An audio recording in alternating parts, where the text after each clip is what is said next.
Ne pensez-vous pas que la réaction des Camerounais est une conséquence de l'abandon par l'élite? Parce que, je le dis pourquoi? Parce que quand on observe la scène politique nationale, on se rend compte que très peu de personnalités sont critiques. Très peu de personnalités peuvent avoir le courage de dénoncer le système. On vous voit, vous, on voit le candidat, le président Maurice Kamto, et après. Je prends l'exemple sur cette CAN. Il y a le FMI et la Banque mondiale qui sont nos partenaires, ils sont tout le temps en train de travailler avec le gouvernement camerounais, en train de dénoncer, parfois de critiquer. Mais s'il n'y avait pas eu la sanction de la CAN, de la CAF, les Camerounais ne devaient jamais comprendre ou bien être au courant de la nature même de cette gouvernance, ou bien de l'échec du régime. Parce que quand on regarde simplement au niveau des projets structurants, tout le monde a l'impression que les projets structurants sont en train d'aller de manière... Mais non, je ne pense pas.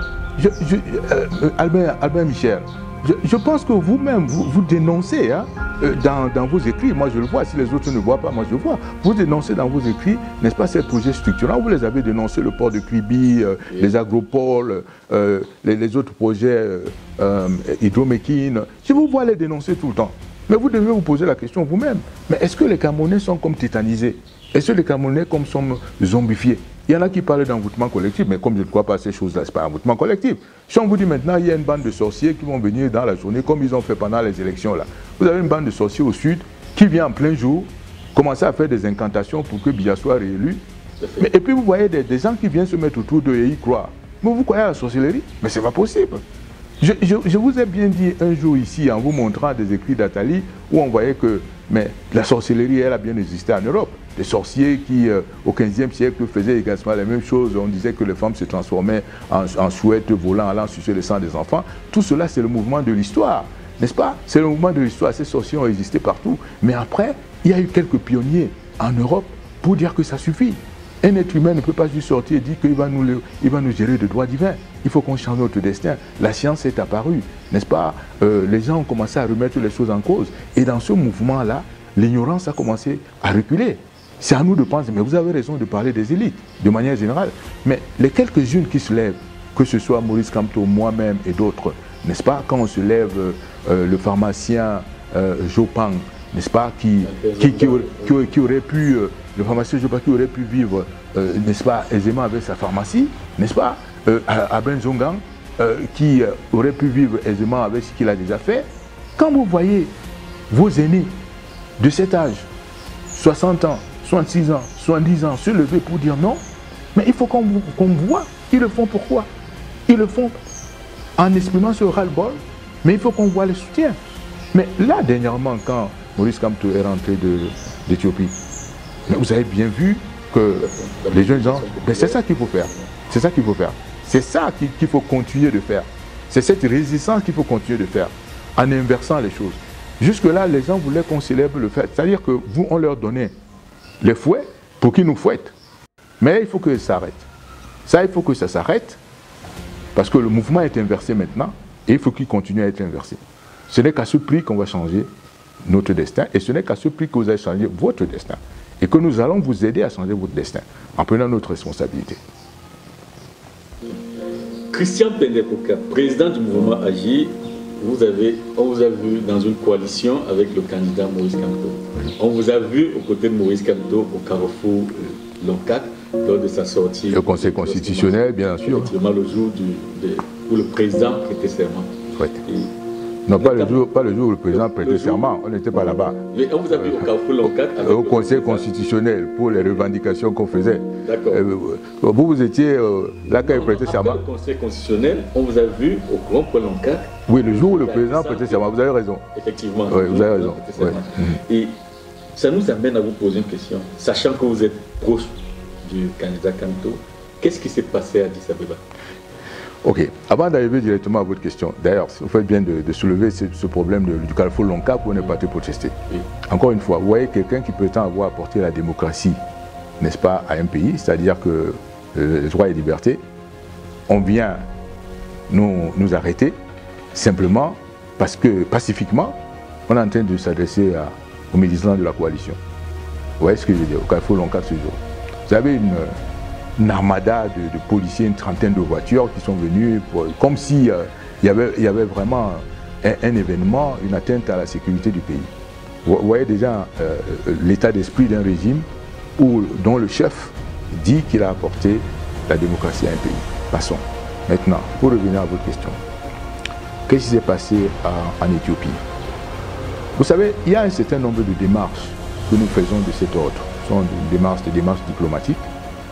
Pourquoi? Parce que tout le temps que ce pouvoir a passé à gérer le pays, il a fait, en fait, à isoler le Cameroun aux yeux de la communauté internationale. Vous remarquerez par exemple que le chef d'État ne va jamais aux réunions de l'Union africaine. Bon, de telle sorte que, quand vous arrivez à ces instances, les gens ne savent même pas ce qui est en train de se passer au Cameroun. Parce que le Cameroun a été isolé de la scène internationale. Et tout au moins, ce que la scène internationale sait du Cameroun, c'est ce que le pouvoir veut laisser croire. Donc, le premier travail que nous avons à faire, c'est de dire réellement ce qu'est le Cameroun. De dire les dévoiements de la démocratie. De dire l'espèce de tyrannie que nous vivons dans le pays, le trucage des élections, d'informer, Prenons par exemple la situation du Nord-Ouest. Mais la situation dans les régions du Nord-Ouest qui est en train de tourner à la guerre civile, si chaque fois que nous nous déplaçons, nous la portons, n'est-ce pas, aux yeux et aux oreilles de la communauté internationale. Pendant que vous savez que chez vous ici, on fait le déni de cette situation. Vous avez plus de 1000 personnes civiles qui sont déjà mortes dans ce cadre. Vous avez plus de 500 militaires qui sont déjà morts dans les régions du Nord-Ouest et du Sud-Ouest. Vous avez plus de 40 000 déplacés, n'est-ce pas? Des gens, et plus de 300 000 déplacés internes. Déplacés internes, je pas de 40 000 déplacés à l'extérieur, mais 300 000 déplacés internes. Mais si personne ne représente ces gens, ces familles éplorées, ces déplacés, qui va les représenter? Donc ce que nous faisons, quand nous allons à l'Union africaine, c'est d'être les représentants des populations dans toutes ces composantes, de leur parler, pour que le problème camerounais devienne prioritaire dans l'agenda des pays et des instances internationales. Vous voyez ce que je veux dire?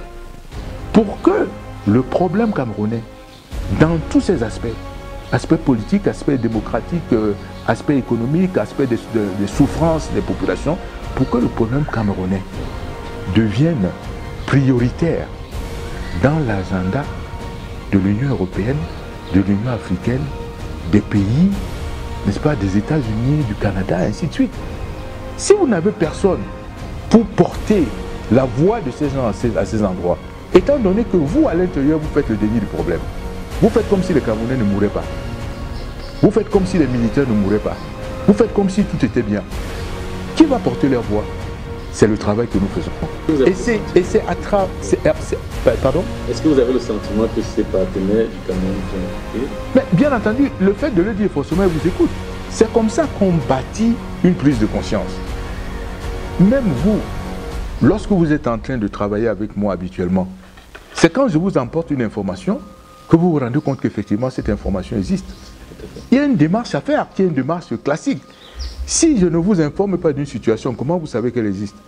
Comment vous pouvez même commencer à la résoudre? Donc, c'est une démarche nécessaire qu'on ne faisait pas. Parce que le pouvoir actuel n'avait aucun intérêt à le faire, puisqu'il en faisait le déni. Mais regardez M. Issa Tiroma, Bidun Kwat et tout, regardez comment ce qu'il faisait dans les médias. Je voudrais réitérer ici le ferme engagement du gouvernement à organiser la CAN 2019 dans le format décidé par la CAF, c'est-à-dire 24 équipes. Je pense que c'est clair. Qu'il soit donc clair et définitivement installé dans les esprits des uns et des autres et qu'il n'y ait plus la moindre équivoque à ce sujet. le Cameroun organisera bel et bien la 32e édition de la Coupe d'Afrique des Nations de football au mois de juin-juillet 2019 et selon la formule de participation de 24 sélections nationales telle que décidée par la CAF au cours de la session de son comité exécutif le 20 juillet 2017 à Rabat. Qu'il soit ainsi établi que cette organisation sera excellente,